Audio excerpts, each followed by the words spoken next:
بسم اللہ الرحمن الرحیم ایاک نعبد و ایاک نستعین۔ میرے پاکستانیوں، میں جو آج آپ سے بات کرنے لگا ہوں وہ کل ایک ISPR کی پریس کانفرنس ہوئی اور اس کے اندر انہوں نے ایک دو باتیں کہیں تو میں مجبور ہوں کہ میں آج اپنی قوم کے ساتھ بات کروں۔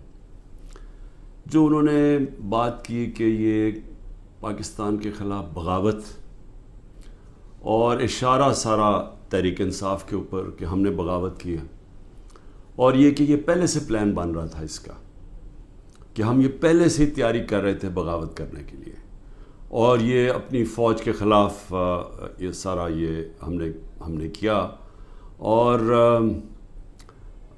جس طرح کی وہ بات کی گئی مجھے ایک بڑی تکلیف ہوئی اس کی۔ تو میں نے کہا کہ میں آج اپنی قوم کے سامنے ذرا 2-3 پوائنٹ رکھوں، کیونکہ جب ایسی بات کی جاتی ہے تو اس کا جواب دینا بڑا ضروری ہے۔ دیکھیں، اب یہ موقف آ گیا ISPR کا اور پاکستان کی اسٹیبلشمنٹ کا کہ تحریک انصاف نے بغاوت کی۔ اب یہ دوسرا بھی ایک موقف ہے، یہ ہمارا بھی موقف ہے، یہ میرا موقف ہے، میری پارٹی کا موقف ہے کہ ہمارے خلاف پوری کانسپریسی کی گئی، ہماری گورنمنٹ گرائی گئی، جبکہ پاکستان کی تاریخ میں 2 سالوں میں ہمارے 2 سالوں میں بہترین معیشت اوپر جا رہی تھی۔ آپ اگر اکنامک انڈیکیٹرز دیکھ لیں اور پاکستان اکنامک سروے پڑھ لیں تو وہ ان کی حکومت کا بھی پڑھ لیں جو ان کے دور میں شائع ہوا ہے، تو آپ کو یہ پتہ چلے گا کہ 17 سال کے بعد بہترین اکنامک پرفارمنس تھی، اور 17 سال پہلے اس لیے تھی کہ امریکی ڈالرز آ رہے تھے، ہم امریکہ کی وار آن ٹیرر لڑ رہے تھے۔ یہ امریکی ڈالرز آنے کے باوجود یہ اکانومی بڑھ رہی تھی، انڈسٹری بڑھ رہی تھی، ریکارڈ گروتھ ہو رہی تھی، اور اس کے باوجود کہ 2 سال کرونا میں ساری دنیا میں ایک بہت بڑا زوال آیا ہوا تھا، اس کے باوجود اللہ کا کرم کہ ہم نے اپنی معیشت کو بھی بچایا، ہم نے اپنے لوگوں کو بھی بچایا۔ دنیا نے اکنالج کیا کہ پاکستان نے جو قدم اٹھائے کووڈ-19 میں وہ دنیا میں مثال تھے۔ ایک امریکی اکانومسٹ جو کام کرتا تھا ڈونلڈ ٹرمپ میں، اس نے کہا کہ اگر امریکہ پاکستان کی مثال لے لیتا تو کتنے 10 کھرب ڈالر بچا سکتا تھا۔ تو اس گورنمنٹ کو گرایا گیا ایک سازش کے تحت، تو یہ ہم کہہ رہے ہیں کہ ملک سے غداری ہوئی۔ اس کے بعد 25 مئی کو ہمارے ساتھ جو ہوا، کسی پولیٹیکل پارٹی سے ایسا نہیں ہوا کہ وہ لانگ مارچ کر رہی ہے اور 2 دن پہلے گھروں میں گھس کے اٹھائے جا رہے ہیں لوگ، کتنے ہزار گھروں میں پولیس گھسی رات کے صبح کے 3 بجے۔ یہ پہلی دفعہ کسی پارٹی سے ایسے ہوا۔ 3 لانگ مارچز میرے خلاف ہوئی، بتائیں ایک بھی FIR کٹی؟ ایک دفعہ ہم نے کسی کو روکا؟ کسی کے اوپر ٹیئر گیسنگ ہوئی؟ اور ہمارے اوپر پورا ایک اٹیک آیا، ہمارے بنیادی حقوق فنڈامنٹل رائٹس کی وائلیشنز ہوئی، اور ہمارے اوپر ہی پرچے کٹ گئے۔ میں نے تب 26 کی صبح کو اپنے دھرنا کال آف کیا، کیونکہ مجھے پتا تھا انتشار کی طرف جا رہا ہے۔ جو پارٹی الیکشن چاہتی ہے وہ انتشار تو نہیں چاہتی۔ تو اس کے بعد ہمارے اوپر یہ نہیں ہوا کہ سستیاں کم ہوئیں۔ جب ہم 30 بائی الیکشنز جیت گئے 37 میں سے، باوجود اس کے کہ پوری اسٹیبلشمنٹ کی سپورٹ تھی یہ 12 جماعتوں کی، میرے اوپر قاتلانہ حملہ ہوا، مجھے قتل کرنے کی کوشش کی گئی، میں اپنی FIR نہیں کٹوا سکا۔ یہ بھی سازش تھی، کیونکہ وہ طاقتور لوگ بیٹھے ہوئے تھے، میں کچھ نہیں کر سکا۔ پھر جو JIT بنی پنجاب کی ہماری گورنمنٹ تھی، اس نے جو چیزیں سامنے لے کے آئیں، جب وہ چیزیں سامنے آ رہی تھی کہ 3 شوٹر تھے ایک کی بجائے، وہ JIT کو سیبوٹاج کیا طاقتور لوگوں نے۔ سازش تھی، کیوں نہیں JIT کو چلنے دیا۔ اس کے بعد ہمارے اوپر میرے گھر پہ حملہ ہوتا ہے۔ ہم ایشورٹی بانڈ جب دے رہا تھا میں کہ جناب میں وہاں 18 مارچ کو اسلام آباد کے جوڈیشل کمپلیکس میں جاؤں گا، کوئی قانونی جواز نہیں تھا میرے گھر پہ، 24 گھنٹے حملہ کیا، اور وہ شورٹی بانڈ بھی نہ لے پولیس، کیونکہ انہوں نے مجھے اغوا کرنا تھا یہاں سے۔ یہاں لوگوں کو زخمی ہوئے، سارا دن گھر اندر بیٹھ نہ سکے، 24 گھنٹے ٹیئر گیس کمروں کے اندر. کبھی کسی لیڈر سے ایسے نہیں ہوا. 18 مارچ کو پھر میرے اوپر ایک قاتلانہ حملہ ہوتا ہے. اللہ کا کرم ہے کہ میں بچ جاتا ہوں. سارا وہاں اوپر ISI نے اس کو ٹیک اوور کیا ہوا تھا، جو جوڈیشل کمپلیکس ہے. CCTV کیمرہ انہوں نے بند کر دیے. پوری تیاری تھی کہ عمران خان کو قتل کرنا تھا وہاں. وہ اللہ نے ایسا کرم کیا کہ وقت میں ہم باہر نکلے، اگر اندر چلے جاتے تو دروازہ بند ہو جاتا تو ختم تھا. وہاں بچا میں. اس کے بعد اگلے دن یہاں 2 دن کے بعد 3 دن کے بعد ادھر ایک اور مرتضیٰ بھٹو ٹائپ قتل کرنا تھا. وہ مجھے پہلے پتہ چل گیا، میں نے ٹی وی پہ چلا گیا، وہ رک گئی بات.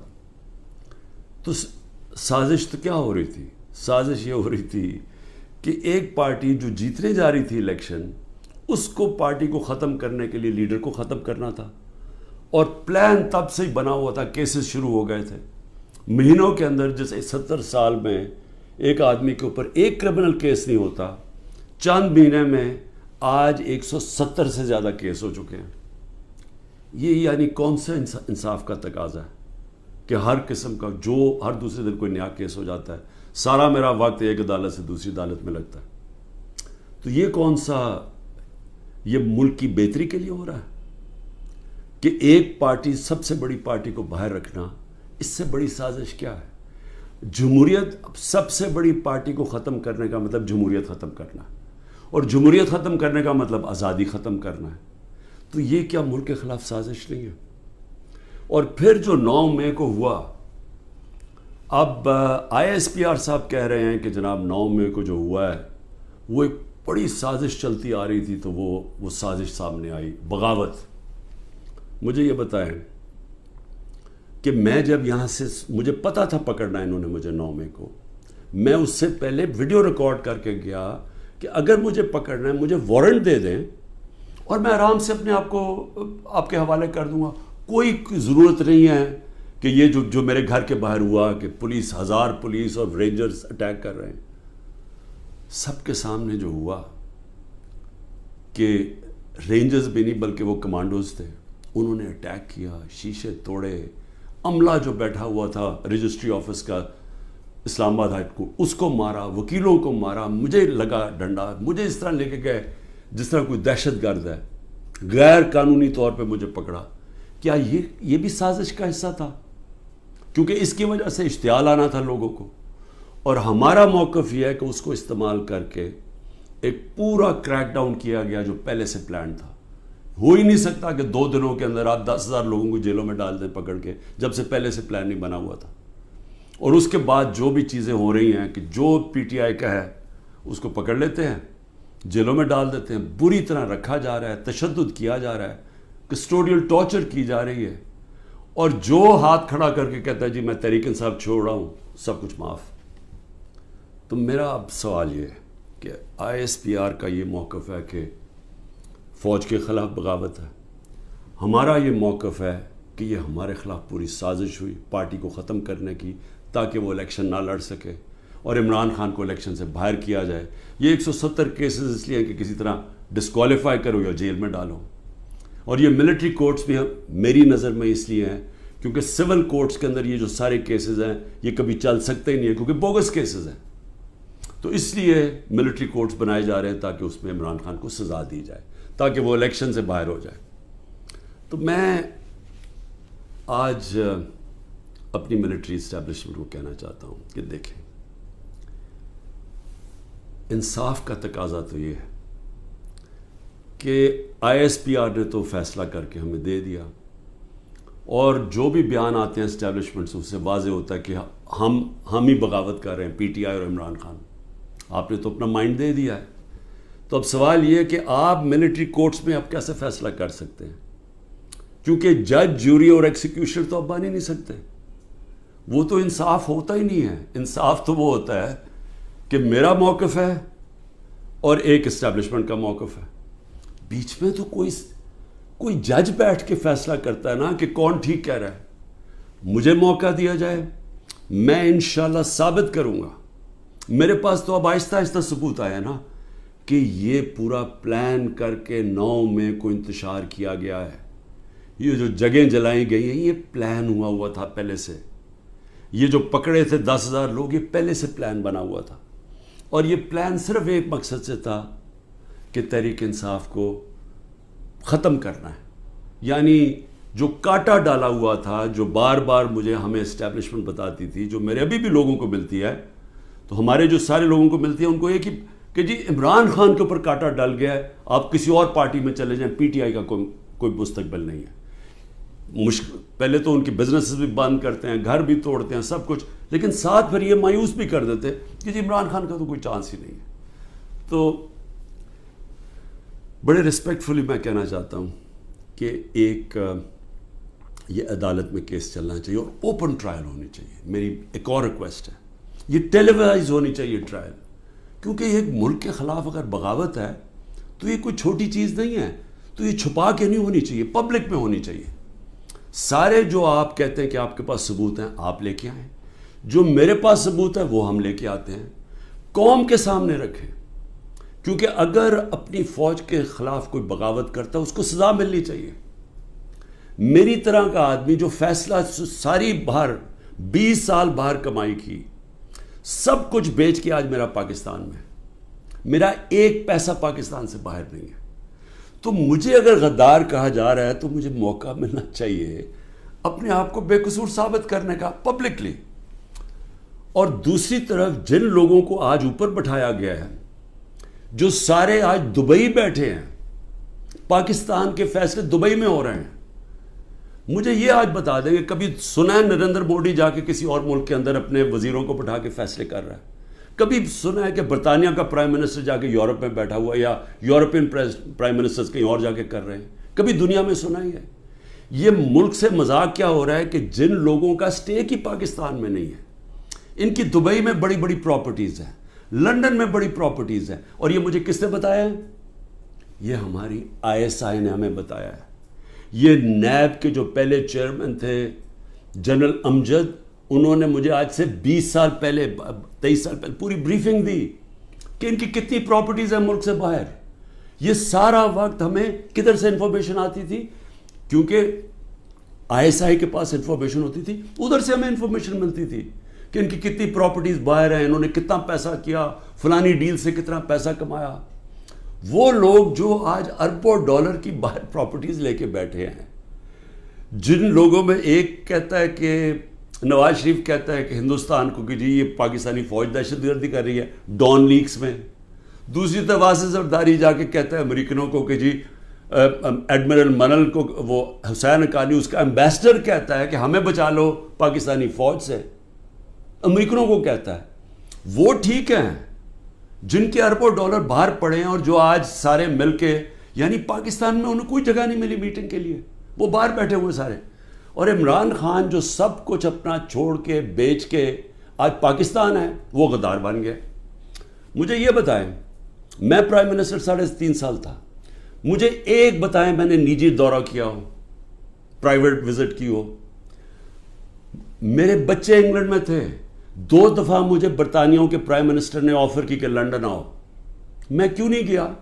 کیونکہ میں جب کوئی باہر کا دورہ کرتا تھا پہلے میں دیکھتا تھا میرے ملک کو اس کا کیا فائدہ ہے. کیونکہ جب ایک پرائم منسٹر باہر دورہ کرتا ہے, پاکستان کے ڈالر خرچ ہوتے ہیں, ہمارا پیسہ خرچ ہوتا ہے, ہمارا مقروض ملک ہے. میں تو اپنے بچے تک نہیں گیا. نواز شریف 22 دفعہ نجی دورے کیے اس نے لنڈن کے جب وہ پرائم منسٹر تھا. آصف زرداری 50 دفعہ دبئی گیا جب وہ پریزیڈنٹ تھا, اور ملکوں کے علاوہ. تو آج مجھے تکلیف یہ ہے کہ یہ جو لوگ اوپر مسلط کیے ہیں, جو دبئی بیٹھ کے پاکستان کے فیصلے کر رہے ہیں, یہ محب وطن ہیں, اور میں اور میری جماعت ان کو غدار کہا جا رہا ہے. اس لیے اس کی اوپن ٹرائل کریں. یہ بیٹھے اس کو ٹی وی کے اوپر یہ ٹرائل ہے, مجھے موقع ملے بتانے کا قوم کو کہ ہمارے سے ہوا کیا کیا ہے, میرے سے کس طرح غداری کی گئی ہے, کس طرح میرے سے جھوٹ بولے گئے ہیں, کس طرح کمر میں چاقو مارا گیا ہے, اور آج پاکستان کو گھٹنے پہ پہنچا دیا ہے. آج ہم معاشی طور پہ بھی اس جگہ پہ پہنچ گئے ہیں کہ نریندر مودی کہتا ہے کہ اس کو پاکستان کو چھوڑ دو, یہ اپنے بوجھ میں ہی کر رہا ہے. آج یہ سٹیٹمنٹ آئی ہے, 14 مہینے پہلے اس طرح کی کسی کوئی سٹیٹمنٹ آئی تھی؟ ذرا صرف دیکھ لیں کہ پاکستان کا وقار کدھر تھا اور آج کدھر ہے پاکستان. جتنی انہوں نے خدمت کی امریکہ کی, یہ فورن منسٹر نے اچھی اچھی انگریزی بول کے اور پتہ نہیں اربوں روپے کے دورے کر کے, اور اوپر سے شہباز شریف سارا وقت دورے کر رہا ہے باہر. جو جوائنٹ سٹیٹمنٹ آئی امریکہ کی اور ہندوستان کی نریندر مودی کے دورے پہ, ہمیں ہماری خطرے کی گھنٹی بجنی چاہیے. کبھی بائی لیٹرل میٹنگ میں وہ تیسرے ملک کو برا بھلا نہیں کہتے. انہوں نے نام لے کے کہا کہ پاکستانی دہشت گردی کر رہا ہے. مطلب یہ کہ کشمیر کی جو ساری وہ جو بیچاروں اتنی دیر سے اپنی آزادی کی جنگ لڑ رہے ہیں, وہ پاکستان دہشت گردی کر کے لڑ رہا ہے. وہ آزادی کی جنگ نہیں ہے. یہ اتنا برا ہمارے اوپر انہوں نے, جو اب میں کیا کہوں کہ جس طرح کا انہوں نے پاکستان کے اوپر تماچا مارا ہے, اور یہاں سے کوئی جواب نہیں آئے گا کیونکہ ان کے پیسے باہر پڑے ہیں اور ان کو پتہ ہے ان کے پیسے باہر پڑے ہیں. یہ کبھی نہیں بولیں گے. لیکن مجھے اس سے زیادہ خطرہ ہے, اور میں اس لیے بھی اپنی اسٹیبلشمنٹ کو پیغام دینا چاہتا ہوں کہ دیکھیں, میں ایک تاریخ کا طالب علم ہوں. یہ جو انڈیا کا اور اب امریکہ کا جو جوائنٹ ڈیکلریشن آئی ہے اور جو سمجھوتا ہوا ہے ڈیفنس میں, نیوکلیئر میں, آرٹیفیشل انٹیلیجنس ٹیکنالوجی میں, یہ اب پاکستان میں بہت آگے ہمارے معاشی حالات بالکل ہی جدھر پہنچ گئے ہیں. اس سے ایک امبیلنس پیدا ہو گیا ہے. آج ہندوستان جس طرح نریندر مودی نے تکبر میں باتیں کی ہیں, آج وہ ہمارے سے اپنے آپ کو بہت طاقتور اب سمجھتے ہیں. اور جب انہوں نے کہا نا کہ اپنے بوجھ میں گر رہا ہے, وہ اپنے بوجھ میں گرنے نہیں دیں گے, وہ گرائیں گے. ہمیشہ جنگیں تب لڑی جاتی ہیں جب ایک فریق سمجھتا ہے کہ وہ دوسرے سے بہت زیادہ طاقتور ہے. روس جب یوکرین میں گیا تو یوکرین کا نیوکلیئر پروگرام ختم ہو چکا تھا اور روس سمجھتا تھا ان سے بہت بڑا طاقتور ہے. امریکہ عراق میں اور افغانستان میں اس لیے گیا کہ وہ بہت طاقتور تھا ان سے. تو جب ہندوستان یہ سمجھنا شروع ہو گیا کہ وہ پاکستان سے بڑا طاقتور ہے, ہماری خطرے کی گھنٹی بجنی چاہیے. ملک کو متحد ہونا چاہیے. ملک کو آزاد رکھنے کے لیے قوم کو اکٹھا ہونا چاہیے. یہ نہیں ہونا چاہیے کہ ملک کی اسٹیبلشمنٹ ملک کی سب سے بڑی پارٹی کو ختم کرنے کی کوشش کرے. اس کا مطلب جو ملک کی اکثریت عوام ہے, جو ایک پارٹی کے ساتھ کھڑی ہے, اس کو اپنے خلاف کر لے. یہ ملک کو نقصان ہے. ہماری پھر سے اکانومی بیٹھ چکی ہے, ان کے پاس کوئی حل نہیں ہے. جو جس طرف ہم جا رہے ہیں, جو یہ کوشش کرنے جا رہے ہیں کہ کھچڑی پک جائے پولیٹیکل انجینئرنگ سے, وہ اور ملک کمزور ہونے والا ہے. میں اس لیے پھر سے کہتا ہوں کہ آخر میں اپنے جو فیصلہ کرنے والے لوگ ہیں, جو طاقتور لوگ ہیں, اس وقت پاکستان کو ایک ہی راستہ ہے, صاف اور شفاف الیکشن. لوگوں کو امید صرف تب آئے گی, امید ختم ہو چکی ہے. نوجوان جو چھوڑ کے ملک کو جا رہے ہیں, پروفیشنلز جو ملک کو چھوڑ کے جا رہے ہیں, جو غریب لوگ کشتیوں میں ڈوب رہے ہیں باہر ملک سے نکلنے کے لیے, ان کو امید چاہیے. اور کسی چیز سے امید نہیں آنے لگی سوائے ایک چیز سے, صاف اور شفاف الیکشن. پاکستان پائندہ باد.